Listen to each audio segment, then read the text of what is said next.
Welcome to AnbuZ HobbieZ. In today's video, we're delving into the world of design patterns and exploring the bridge design pattern in Java. Have you ever wondered how to create software that's highly adaptable and extensible? The bridge pattern is here to provide a solution. Before we dive into the example, let's grasp the fundamental concept of the bridge pattern. This pattern allows you to separate an abstraction from its implementation.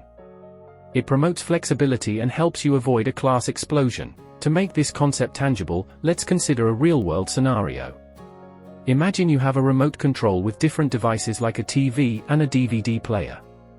You want the flexibility to switch between these devices seamlessly. Now, let's explore a Java code example that demonstrates the bridge pattern in action.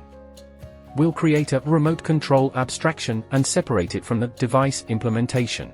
We define an abstraction class for the remote control and an implementer interface for device control. The abstraction class contains a reference to an implementer object. We create concrete implementer classes for different devices like TV device and DVD device. These implement the implementer interface. In our main program, we demonstrate how we can create remote controls for TV and DVD players using the bridge pattern. This way, we can switch between devices without changing the remote control class.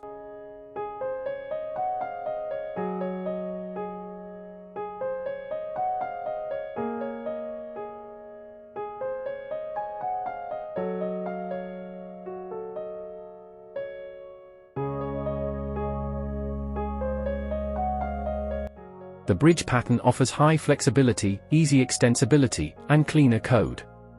It's perfect for scenarios where you want to avoid class proliferation and keep your code maintainable.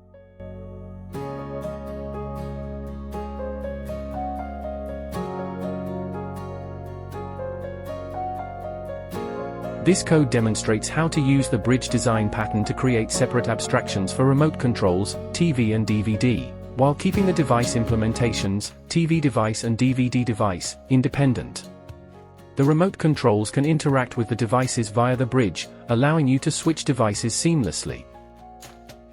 While the bridge pattern is powerful, it might be overkill for simple systems. Use it where flexibility and separation are truly needed. The bridge design pattern is a valuable tool in your software design arsenal, ensuring that your software structures remain adaptable and extendable. Thank you for joining us in this exploration of the bridge pattern. If you found this video helpful, please like and subscribe for more in-depth tutorials. Stay tuned for future videos on design patterns and Java programming.